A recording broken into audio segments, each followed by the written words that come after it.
Hey, Erica. Hey there.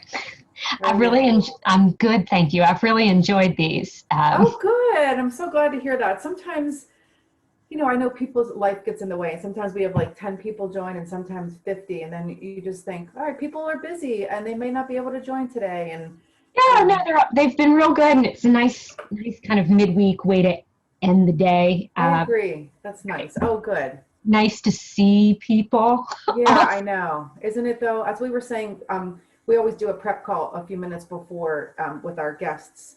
And we just said to them, the reason this started is we thought there's a lot of us, but in a tight knit sort of little HR community here. And we miss each other at PSPS or happy hours or Yeah, meetings or whatever. And we're like, why can't we figure out a way just to keep that going? Because we're not going to be able to go to happy hour or dinner, and we never thought in a million years it would be right? this long. Yeah. I mean, I switched teams. I worked on the HR team at my network and then swapped over to OD like 2 months before this all started. So it's been a strange adjustment just there yeah. to shift work to, Imagine you're like a new employee at all, oh my God, yeah, right?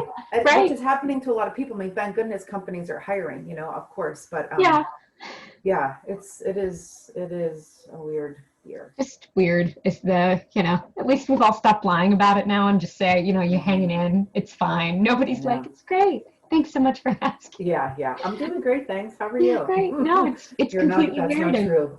yeah, I'm wearing gold slippers and I'm in my guest room. So yeah, Yes, exactly right. here we are. My slippers as well. Yeah.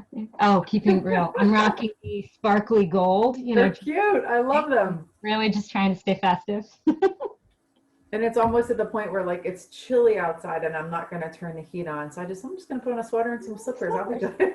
Yeah, we have one of those houses that seems to be 10 degrees colder inside than out. So yeah, Oh, we've been slippered up for a while. yeah. Well, I'm glad you're enjoying them. That's good to hear. I really am. Appreciate Good. it Yeah, of so course. much. Just, getting to hear what's going on and what everybody Yeah. else I is think I learn something new doing, every week for sure, which is great. right?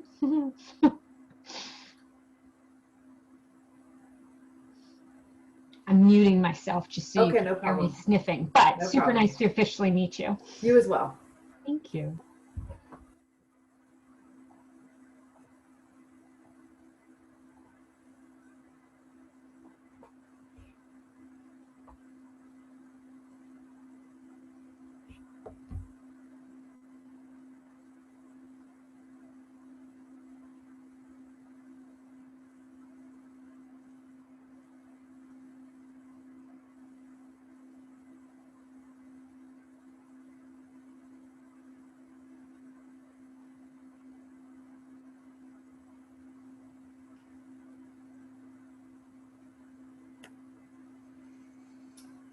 Hello, friends.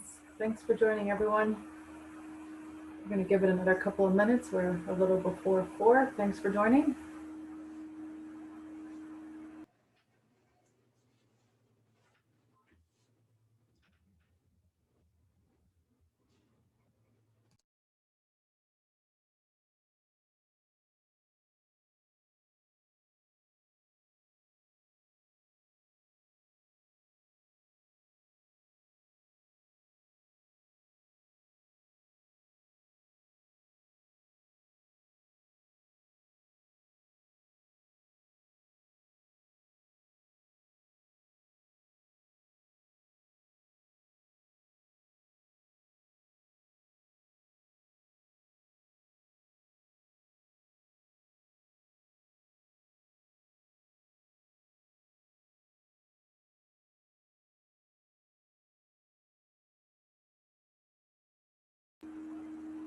Keith, I didn't talk to you all week. How are you? Oh, Keith, did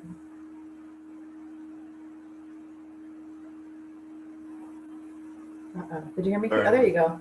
was looking for my mute. How are you? Good, how are you? Good. Did we talk to Jess this week? No, I was supposed to talk to her Friday and she got busy, so we're supposed to talk again Friday. Oh, good. Very good. I was going to call Knut just to check in and say hi. Yeah, that'd be good.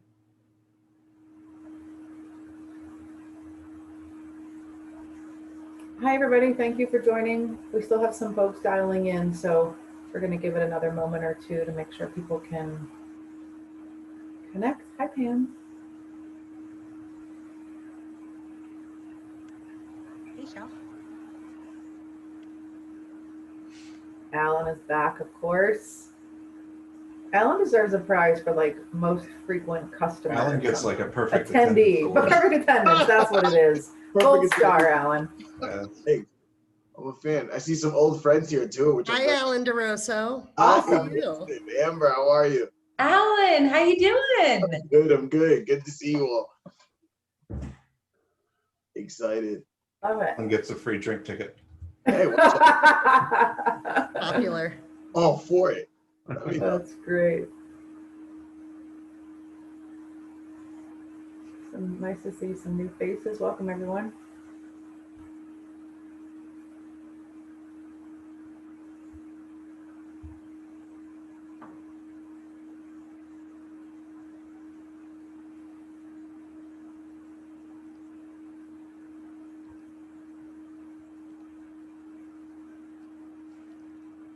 I wonder if anyone has read Raymond's book yet. Anyone?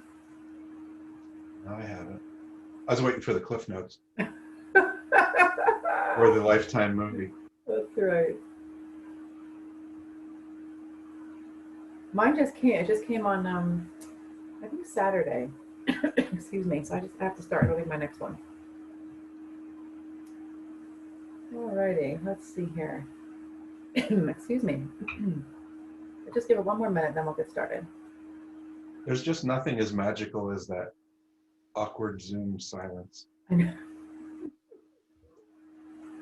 We need to start like a joke contest, maybe. Yeah.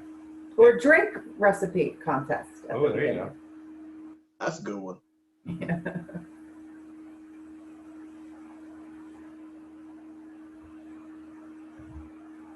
Alrighty. Well, it's almost 5 after, so why don't we get started? Welcome everyone to HR at Home, or as I like to call it sometimes, HR at Home Happy Hour. We're excited to have another new topic and some new speakers this week. As a reminder, particularly if you're new, this is our agenda every session.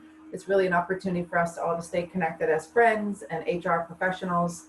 Keith Black is here again, of course, this week to give us some interesting legal updates for the week. We have 2 guest speakers that I'll let Vicki introduce in a moment, and they're going to share some of their best practices. And of course, as always, beverages are optional for happy hour. And with that, I'll turn it over to you, Keith. Thank you. Optional but encouraged, as we like to say. I feel like the weekend update segment on Saturday Night Live.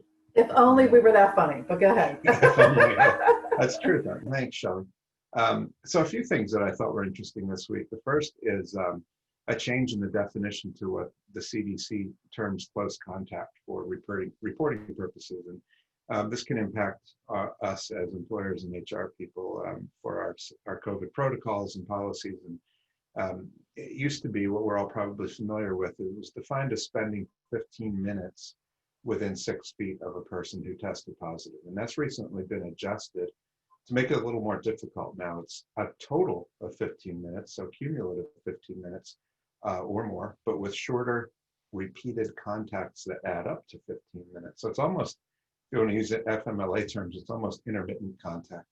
So if we add up contact within a 24-hour period with someone that adds up to 15 minutes, that now triggers reporting. And it starts 2 days before illness onset. So it makes it really tricky and really tough to enforce and to even educate employees about, because it's just such a difficult standard to say someone who was within 6 feet of an infected person for a cumulative total of 15 minutes or more over a 24-hour period, starting from 2 days before illness onset. Right. Okay. Anyway, that's what we've got to deal with now. So, educate the employees, let them know that it's changed a little bit for purposes of whatever your protocols might be. You might want to change them, update them a little bit, but let employees know now that, shorter bursts, so to speak, or shorter contacts with an infected person now qualify under the CDC's definition.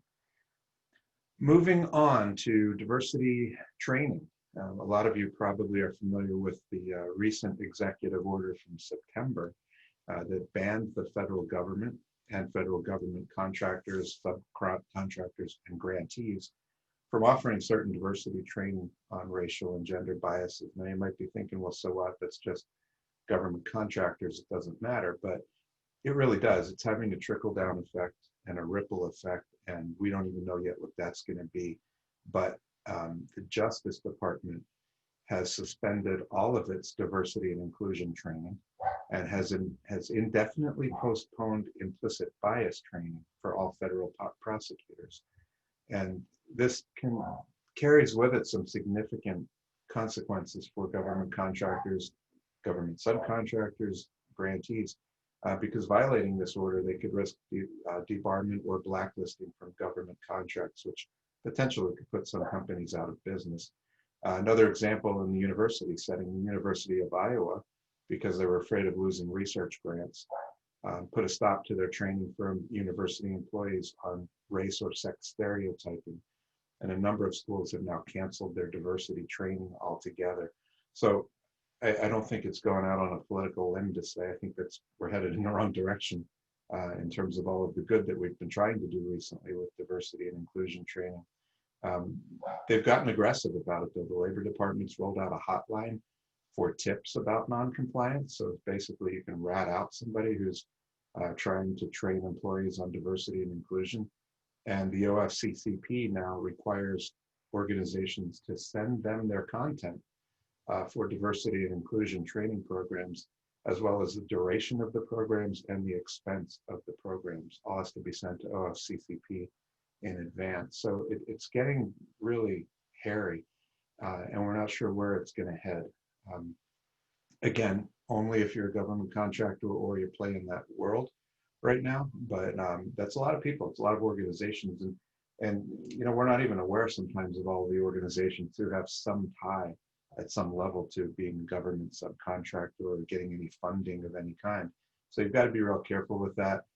So I guess the bottom line, the lesson there is seek legal counsel before you implement any kind of diversity or race-related training if you are in a government contractor or subcontractor role.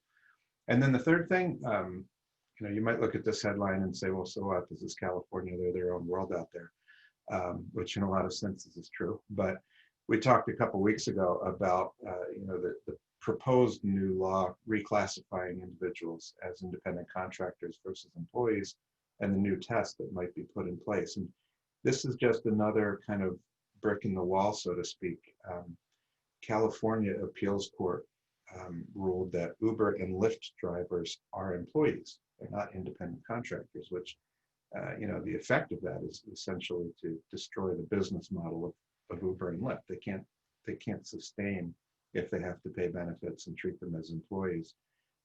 There's a measure on the ballot, Proposition 22. California has propositions for everything that they vote on, and this would reverse that and say that they are independent contractors. And I think this is an example of trying to do good in the sense that, you know, it was viewed as these individuals were being taken advantage of. They weren't getting the benefits of being employees, but they were really directed by the companies. But the impact of it could be quite the opposite, because Lyft and Uber and a lot of these other gig-based operations have said, if this is the case and this holds true, we're just going to pull out of the state. So everybody who's making some kind of extra money or relying fully on being an Uber or Lyft driver will lose that opportunity. And then all of us who use Uber and Lyft won't have that available to us. So it'll be interesting to see where that goes on November 3rd on the ballot.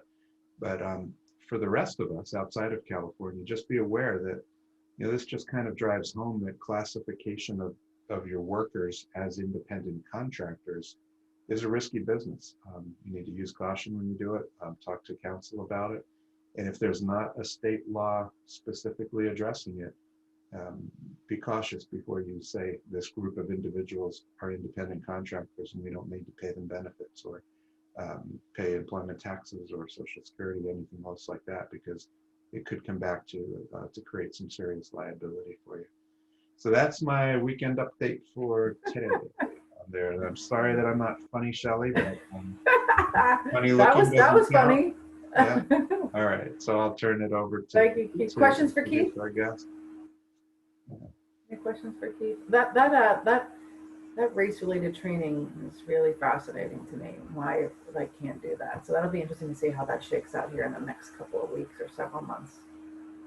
Yeah, we just got a question before we turn it over. Good question. Oh. Do you anticipate affirmative action plans being impacted by the new executive order? Great question, and maybe, but I think, you know, depending on which way the winds blow on November 3rd, I think a lot of this will either change or get worse. So I think to answer that question, if the status quo remains, then probably that will be the next to tumble. If we have a change, then I think you're going to see this pulled back, but only time will tell on that one. Thanks for asking, Diane. All right. All right, Vicki, I'll turn it over to you.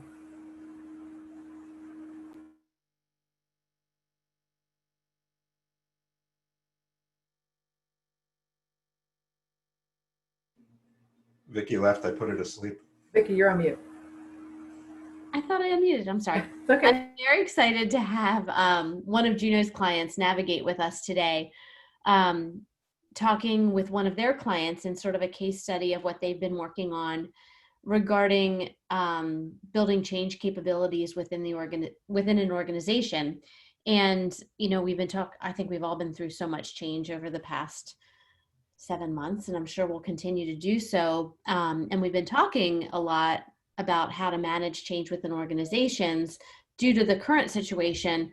But this is more of, yes, we've all been sort of thinking about how do we manage the change that we're in now, but how do you sort of build an organization that ongoing has these change capabilities for whatever comes our way next. You never know what's gonna, you know, whoever saw this coming. And so Amber has with her Lisa Zanzarella, who is the SVP of Talent Management, Diversity and Inclusion from AmerisourceBergen, with her. And we're really excited for them to have a great conversation around some things that they're working on in their organization. And then maybe we can talk a little bit about how you can take some of these nuggets and use them in yours. So I'm gonna let Amber take over from here. Awesome. Thanks, Vicki. Thanks everyone for having us today. Lisa and I are really excited to talk about this work. So I'll let Lisa introduce herself first, and then we can get started. Awesome.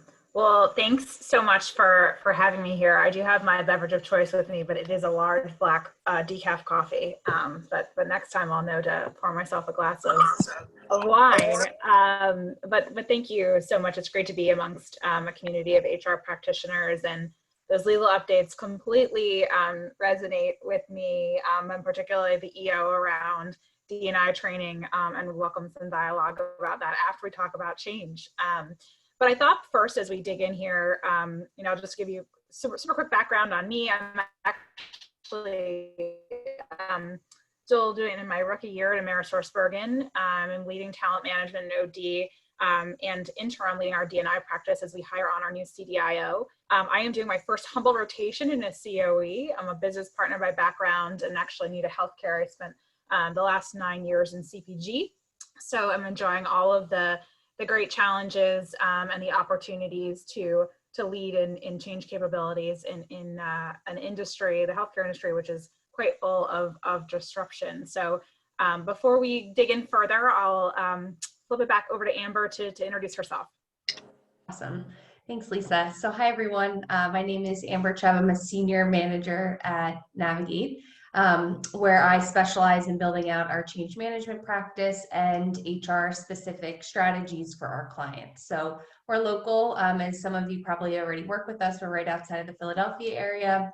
We also have an office in Philly, but we do work for large scale organizations. And when we were traveling to those different locations, but primarily have a lot of business in the Philadelphia area and focus in the life science service line as well. All right, so we can go to the next slide, Shelley. So I'll kind of tee it up, and maybe Lisa, you can kick us off with the journey.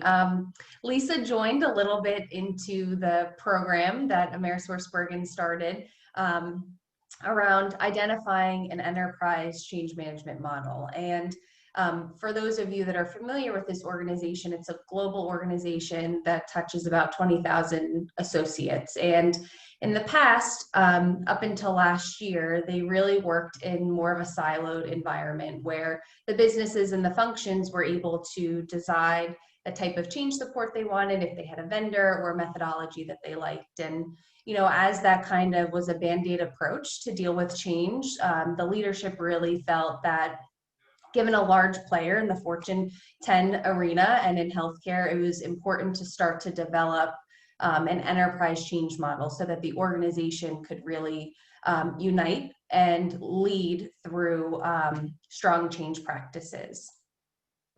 So through that process, we provided a point of view where we selected ProSci, which is a global change management methodology. If you're not, if you haven't heard of it, it's a certification tool and process, and we'll kind of talk through a little bit today, but we picked this methodology because it was global and very flexible. Myself and a lot of my peers and Lisa are certified in this methodology, and I find it to be the most accessible to deal with change, no matter what type of industry, no matter what type of project, or no matter what type of people you're dealing with. So we adopted that, and we'll kind of walk through how we developed unique aspects to this change model for AmerisourceBergen.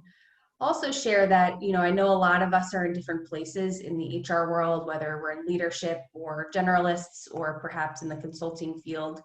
An important part of this journey was making sure through Lisa's partnership that this is a journey, right? So we just completed year one where we established a change operating model, and we'll talk about that today. However, there's a lot of work to do to really turn that into a business-centric model so that hopefully by year 3 or sooner, change is a mindset and a behavior versus a tactical tool. So we'll talk about how we have ambitious goals for that, but it's really important to kind of lay the framework and the groundwork first. Awesome. I think beautifully summarized, Amber. And the Navigate team was actually, arrived at AmerisourceBergen before I did. So not only were they great integration buddies, but I think that they know their client really well. As I came in, I think, the why invest in change management at AmerisourceBergen was probably not unlike what many of you see in your organizations, like a ton of disruption in the industry and in their organization, whether it be organizational changes or new technologies. And I would say in some cases, frustration that they felt like the changes, that the speed of adoption just wasn't there. The other thing that I thought was pretty interesting in terms of why now, why invest in change management at AmerisourceBergen, was around a new CHRO. So Silvana Battaglia joined AmerisourceBergen last January. And I think what I would say is AmerisourceBergen had sort of a legacy, more operationally focused HR model. And Silvana really wanted to put a stake in the ground and really begin to help the business understand sort of and also shift the focus of the HR function to, yes, we will always need to have strong operations, but what's the strategic impact we can have on the business? And sort of by declaring and kind of putting the stake in the ground around change management capability, it really started to shift the dialogue in terms of the expectations of our HR business partners, the expectation of how HR is engaging in big, large scale, high impact business changes. All right, Shelley, we could go to the next slide, please.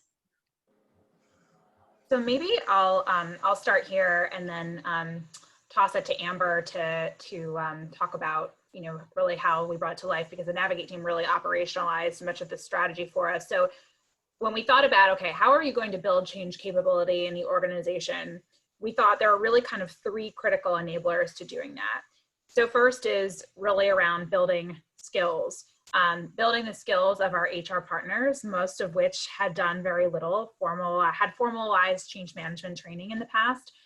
But we knew that stopping with HR would not be sufficient. And so we would put in place sort of a plan, a clear kind of stakeholder plan to understand what are kind of the most critical groups that we have to get trained up with different kinds of change capabilities to kind of get that organizational momentum going. Enough people knowing what good change looks like, enough people having the change skills to really sustain it beyond sort of like an event train-based initiative. We also focused on hardwiring change management into the organization. So, you know, we are at our heart and our core a distribution company, which has sort of strong process and program management capability.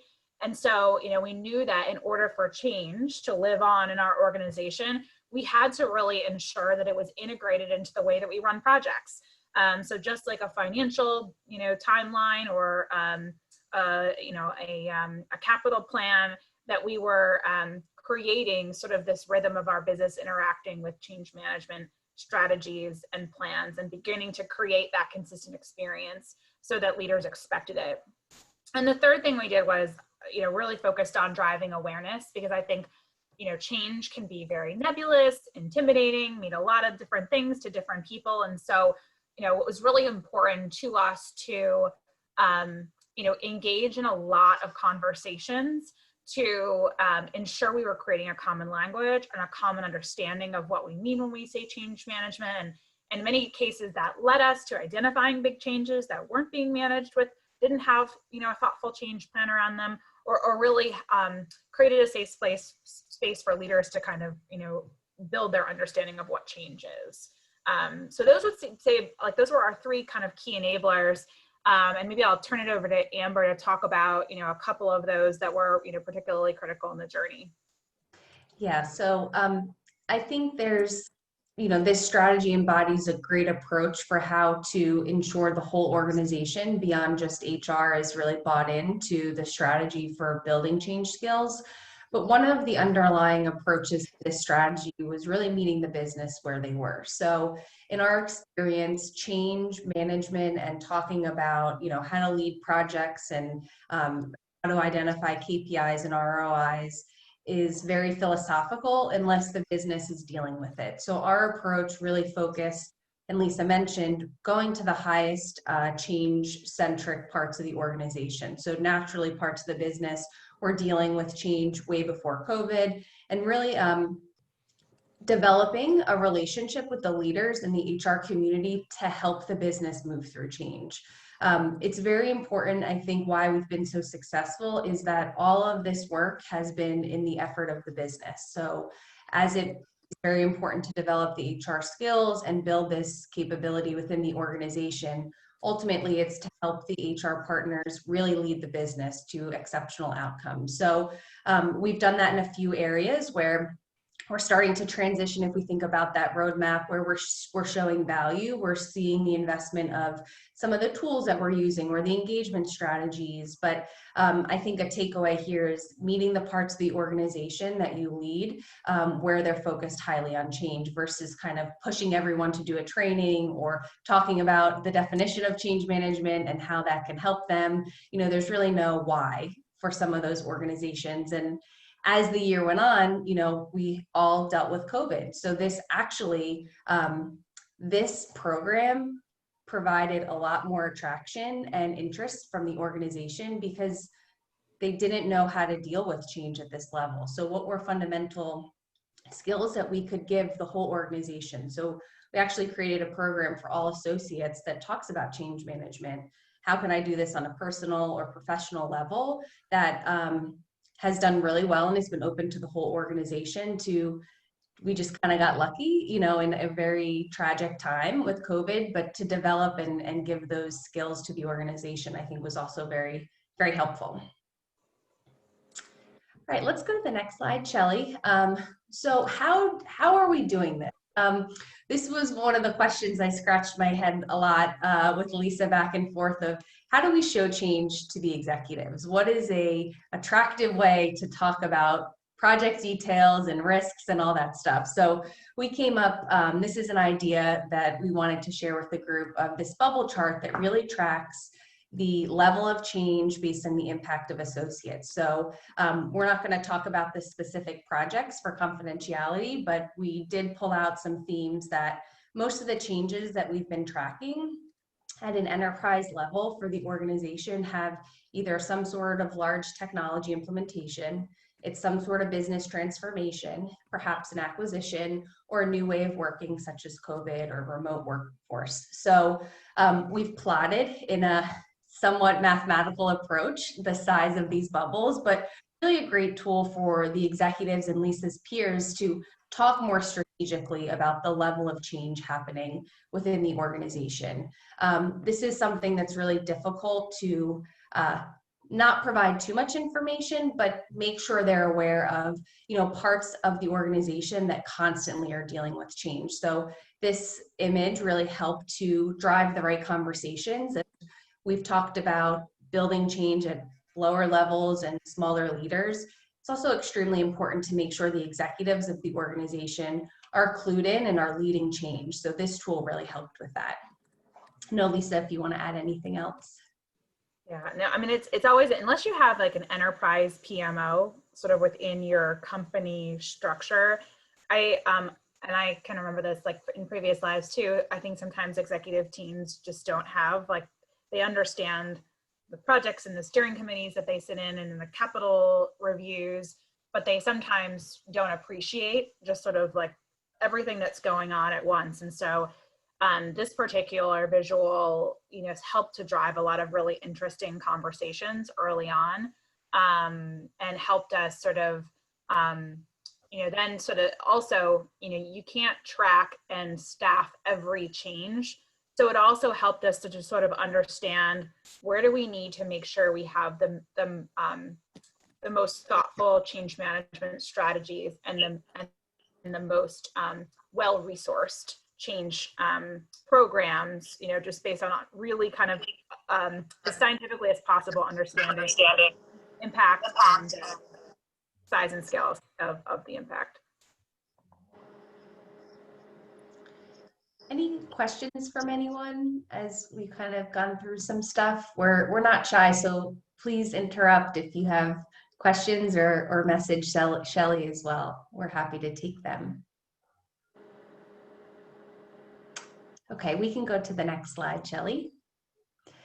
So one of the things we thought might be helpful to talk about today is how we created what we're calling a center of excellence within Lisa's purview within the organization. So this could be maybe part of a transformation office. It could be an innovation team.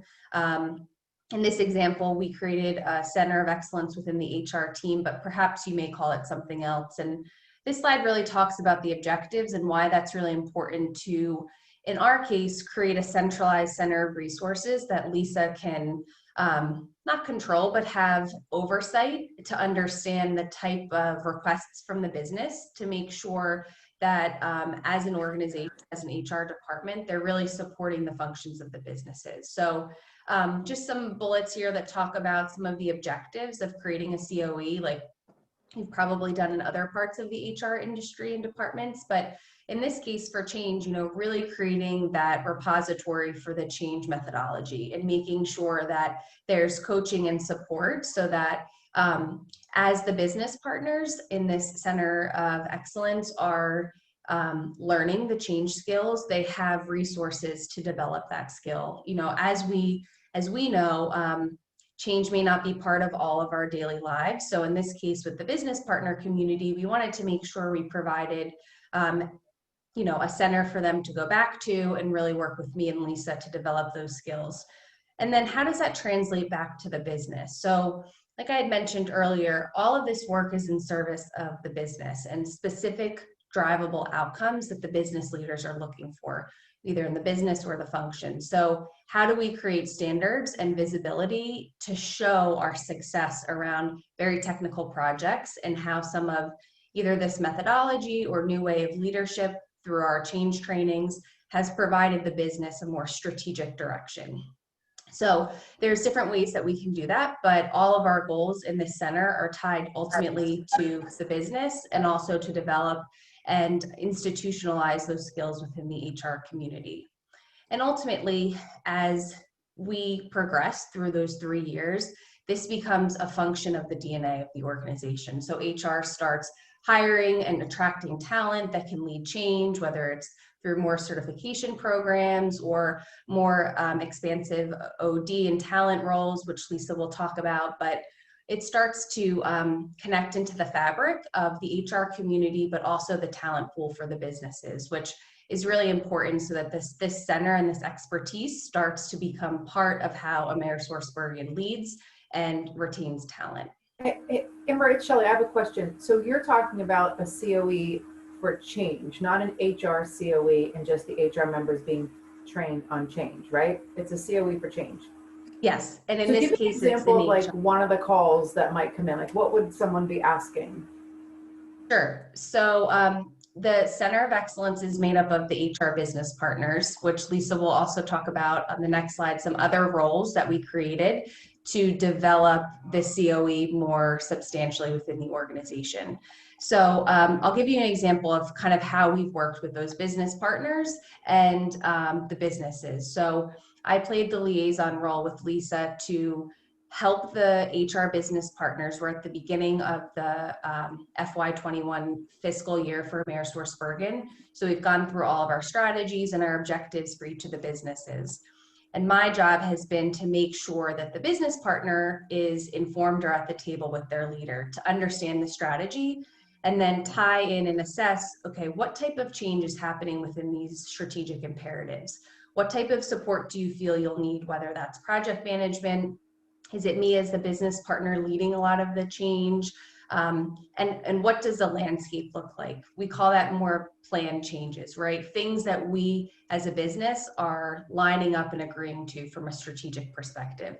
Then there's all the fun stuff that'll happen in the mid-year that we'll have to kind of listen for and address as it comes up. But ultimately, we're gathering that at the beginning of every fiscal year to make sure that the business partner is in lock and step with their leader and business to ensure that they can provide the right support. So in some cases, there may not be a lot of changes. If we're talking about IT, maybe it's just some system updates. We've just come off of a long year of a lot of implementations. Maybe it's just updating and business as usual. So perhaps that business partner doesn't have a ton of work.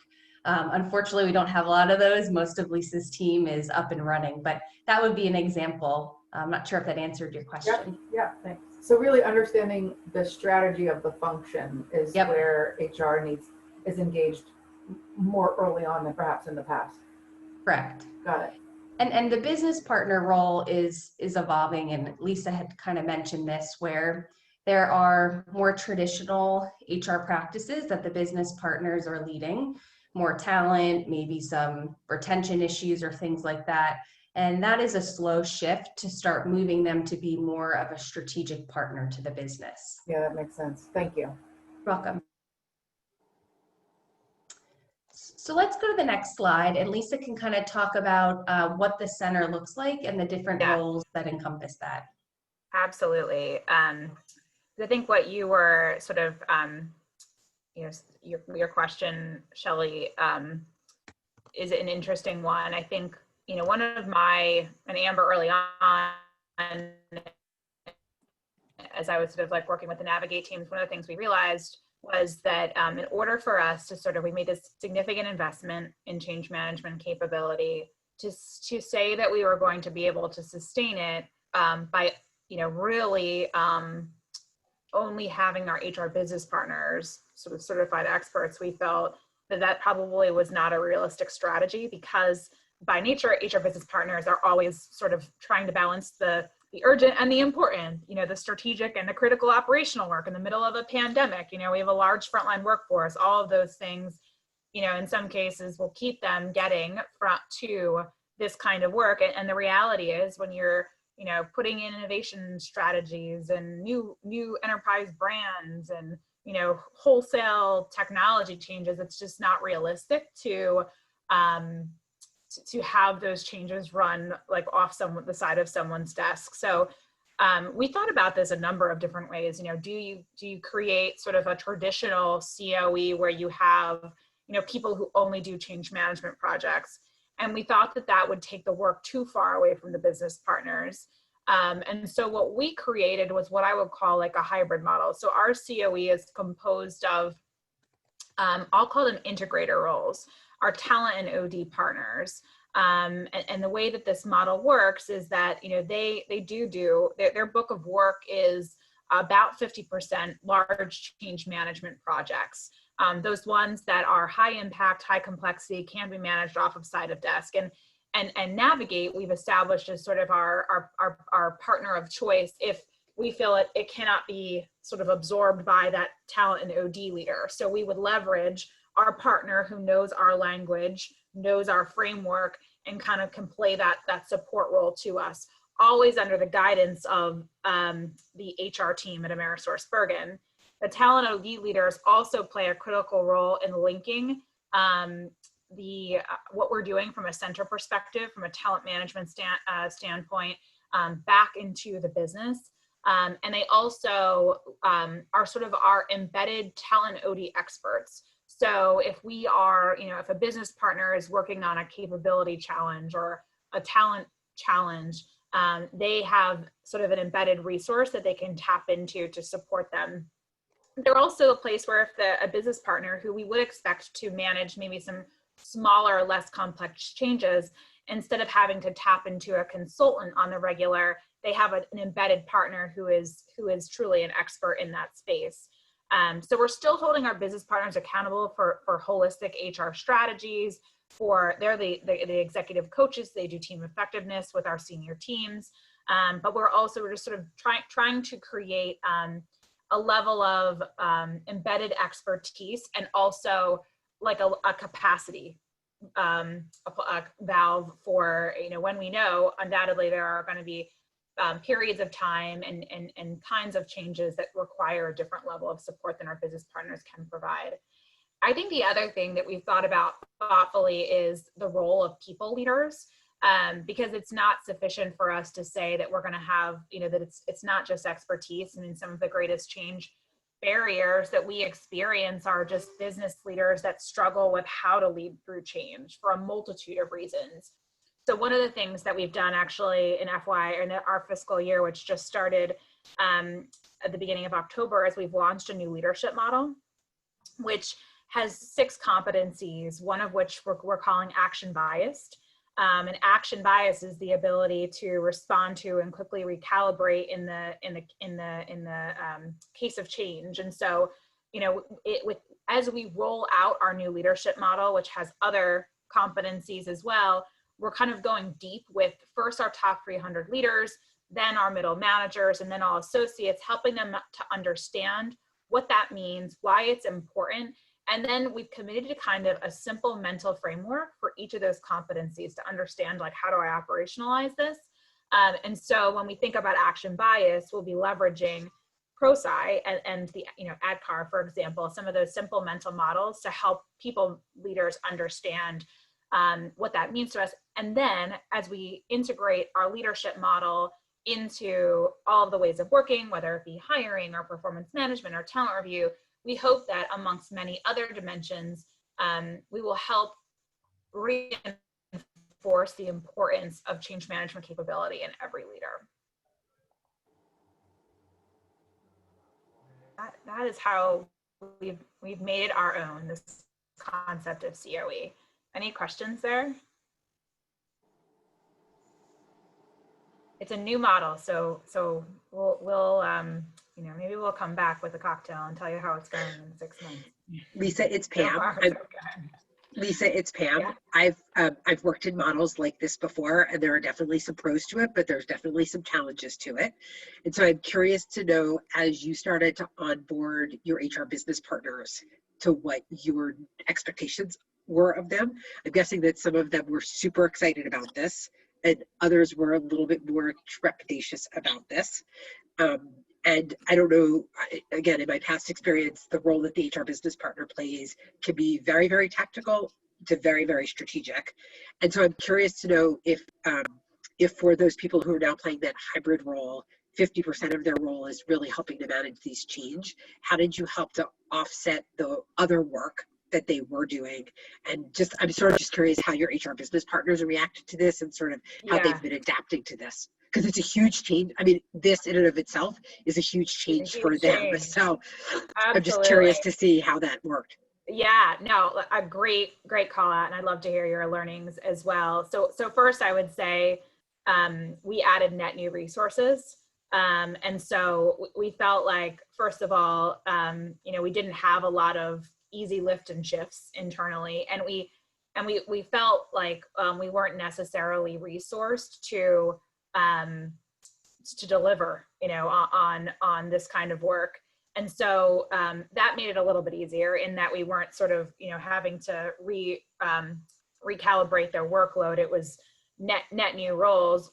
What's also been really healthy is, I'm still very much in the recruiting process for these roles, but through this journey, it's been a fantastic opportunity to calibrate with the HR leaders, HR business partner leaders, about what good looks like in this space. And I would say our HR business partner, and I would say as I've searched and assessed and have begun to place these roles, I would say a couple things have been important.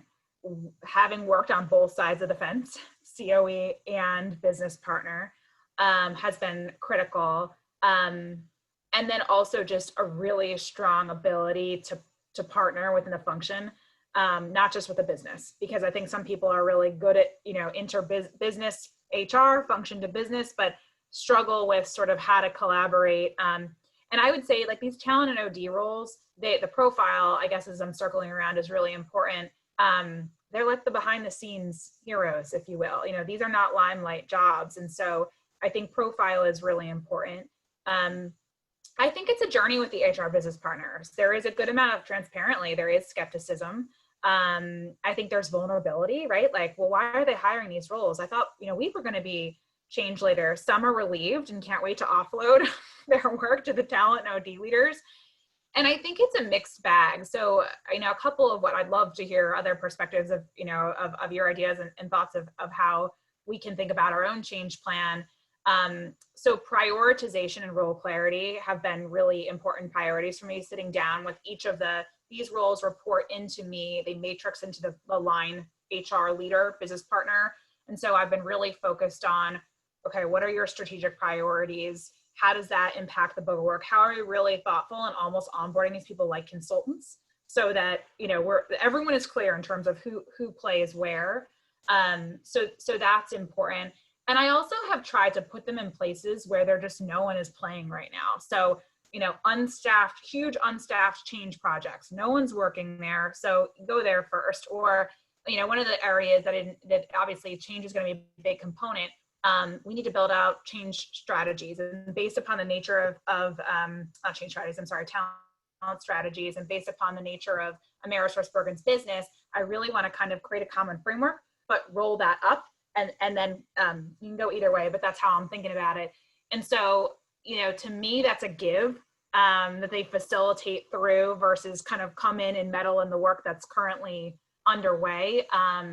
So those are just a couple of the ways that I've been thinking about it, but I don't know, Pam, if you have any other ideas or advice, I'd love to hear it. So I love the idea that you're putting those folks on unstaffed projects, so they're not, nobody's feeling on that project is feeling displaced. This is an additive thing, and the intent is to actually make whoever's been sort of ad hoc doing this work to make their lives easier.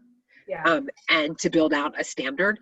I also think there's a lot on projects like that, a lot to be said for they're sort of the pilot, if they will. And so you got the outcome and the lessons learned that we have from how we do this work with this particular project then helps to set the foundation for how we want to do it across the organization. So I do think having really specific lesson learned sessions after the projects are over, not so much about what worked well about the project, but what worked well about our change management approach to how we handled this project. Yeah. Is great advice. We'll give you guys, I just think, a lot of good data about did we actually, if you go back to that grid that you showed earlier, Amber, about did we actually classify this project in the right way, and did it actually need this kind of a resource, or these things that were in the OD's toolkit worked really well for this kind of a project, but not for this kind of a project. And so I love that rather than trying to like force them into something, you're giving the organization something additive to help support them in that. And then I just think based on my experience, just consistency is super important, because an initiative like this could very much be seen as flavor of the week. And Absolutely. so how you position it and the consistency to continue to put these teams in place, I think is probably super important to your success. I'm sure I could I could wax on poetically about this for the rest of our time, but I'll be quiet. But thank you for sharing that. That was super helpful. Yeah, no, and great. I love those. I've just jotted down a couple of those ideas because I think that they're great ones. It's definitely going to be an interesting journey. Lisa, how has the business received this model? So they're excited. I think that they don't totally, if I'm being really honest, I don't know that they totally know what to expect yet because they themselves are still growing. The really incredible thing about AmerisourceBergen is it's led by a lot of these brilliant entrepreneurial PharmDs, a lot of which haven't grown up in big corporate environments. And so, where some of us have been sort of, brainwashed in big companies that, these are your talent processes, this is how you manage big changes. So I do think that there's going to be a learning curve.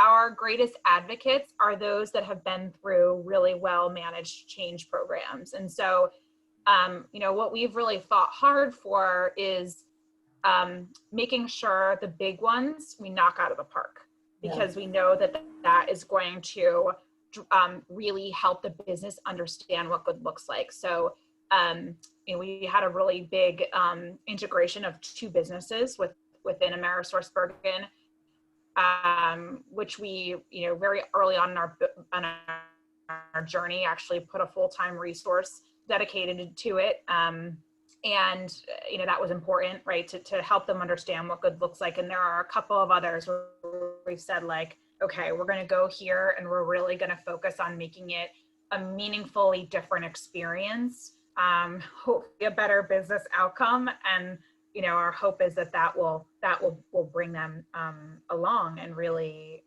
appreciate the change. And they're scientists, right? So you hit them over the head with data, like that cool chart you just showed. I mean, they love that kind of stuff. So I think as long as you keep backing up your delivery and your results with that kind of stuff, how can they not believe you? I mean, that they live and breathe by data. So that's perfect.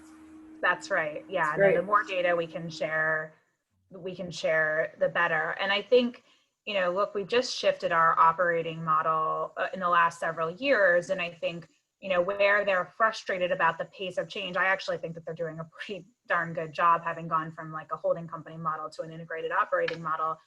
But, like they are, sort of reflective about why aren't we where, we paid McKinsey, we have our structure, we moved to people in it, like why isn't everyone working the way we want them to? So. Hey, Lisa, my name is Marty Cole. Just a quick comment. One thing I really like that they're. Oh, I'm sorry, I jumped in. At least just one quick comment. One thing that I really like that you said, and a little bit of the business partner perspective, was that you were able to add resources as part of this initiative. I think it keeps it away from the idea that this is have an unfunded mandate, or here's another level of bureaucracy or tools or just more stuff. So I think that really helps complement the tools themselves, and should go a long way with engaging the business partner. So I think it's a great asset. I completely agree. I lived both worlds where it's sort of like do it on a shoestring. And look, we have to be thoughtful about anytime someone gives you resources, you need to make sure that they, deliver twice the impact of. But certainly, I think it also helps the organization understand that we're serious.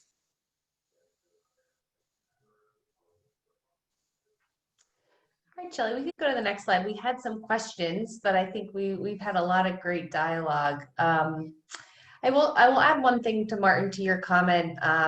Working with a lot of other HR professionals in other industries with previous clients, one of the benefits to this investment was the confidence with this team, which is it's hard to put that as a goal, right? Like we don't know these people. We're not sure how they're going to react, but the overwhelming excitement and investment in themselves, that's not something that HR usually experiences. And that's a general statement. I don't mean that offensive, but they're not, sometimes those roles are not invested into the capacity that they could provide to the business. So, us taking the time and working with them and developing skills in change management for their own career, and then pushing them, right? As, I was their coach to push them and say, practice with me, but you're going in front of the business and doing it yourself because you can do it. I think, that wasn't on our statement of work, but was really important. And I think a very soft skill that really created our success, right? Because these people are walking away, they're excited. Like the next group is like, when are we doing it? There's hundreds of people that want to be trained, and, we're strategic on that, but, that investment in themselves is going to keep, instead of this being a point in time, or I think Pam, you said flavor of the week or month, it's not going to be, right? We're going to embed the goals of the business partners to match the businesses. So they're compensated and they're recognized for helping grow the business or the functions that they support, so that these are not just tools that help them personally articulate change and deal with resistance. It's making an impact. And that's one thing that is really important at AmerisourceBergen, is the mission behind the company. And HR takes that very seriously. So as they're not revenue generating, they are helping businesses, change lives. So I think that's a small nuance, but really, really important and a great call out. Any other questions, comments? Comment I was going to make, Amber, maybe not just as similar to what you just said about, HR's role is, I think, my experience working internally in HR for a long time and now consulting with clients is HR's often seen like the hammer when it's a difficult message that the business needs to deliver around whatever the change is. And so in my opinion, this is the way HR should be working, and that you're a business person first, and that you just happen to be good at what I call the people stuff, whether that's talent management, people management, whatever that is. What benefits, anything. And so I think, to your point, there's just way more credibility when you understand the business initiatives, can speak the P&L and the language of the P&L for your business unit. And then change doesn't seem like it's a hammer. It's just part of how we're doing business today, whatever that means, for your business or for this fiscal year's initiative. And so, kudos to you, Lisa. And yes, please come back and tell us how you're doing. You're invited, and Amber, anytime. I think it's wonderful. No, thank you. I mean, kudos to us, but also to the Navigate team. I think I can't underscore enough the importance of having the right partner, who really kind of, gets in the boat with you, helps you paddle when you're taking on water, and really is committed to the outcome. So it's been a fun journey, and we'll look forward to continue to share with this group. Thanks for the invitation. What other questions? I'm sure there's others out there. Feel free to just take yourself off mute or put something in the chat. I always got one. Of course. We got one in my back pocket for all times. No, I really enjoyed the presentation, and I really enjoyed kind of how you put the HR role. I'm sorry, my cat jumped on my lap and it's going all over the place right now. I love how the HR role is being put more in the forefront and more in the leadership position, which I think is a great thing that you kind of shined within this presentation. My question, which they kind of answered earlier, as to like, how was it ever met with some resistance from, the C-suite, or not C-suite, but like leadership within the organization? Yeah, absolutely. Yeah. I saw Kristen laughing, so I was like, oh boy. Oh yeah. Yeah, I think sound like we got it. We don't need that. Or we don't have money for that. Well, I'll take it if it's free. Yeah. I think absolutely. And what I have found that one of the things that's been most challenging, and honestly, I think we've been doing some of it just through role modeling, is helping like the HR people figure out how they come to the table and articulate how they can help, versus saying like, you need a change management plan, kind of really helping to have that consultative conversation to kind of tease out, or even just throw ideas out there, just being really creative about how they influence their way into that conversation for the leaders that don't get it. And then also, I think we have had some tougher kind of accountability conversations with business leaders around, you can't create a, giant capital plan, huge high risk, and not fund change management. So I would say we've just sort of tried to take every one of those, in and of itself and think through the right way to get to the table. We haven't been in, I would say, and also sometimes being okay that we didn't knock it out of the park the first time. Like maybe you go back when they're really struggling or when they say they need a training solution and, like 3 months later and you say, okay, well, you need that, but let's also talk about these 6 other things and kind of like getting, so, that's not the way we want to work, but we've had to kind of be creative. Mhm. So creativity is sort of, I would say, has been our best strategy. Always. I like that. Yeah. Any other questions?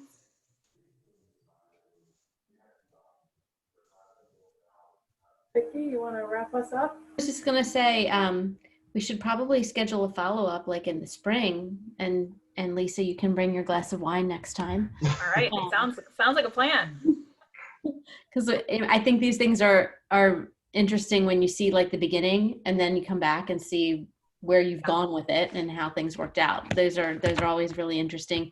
I think everybody really loves a good story, and we can all learn from these things. So I appreciate everyone's time and everyone's questions, and hopefully we'll see everyone again soon. This is being recorded. It will be sent out. So if you want to share with teams who couldn't join, you can always send that that link to other folks on your teams to share the learning.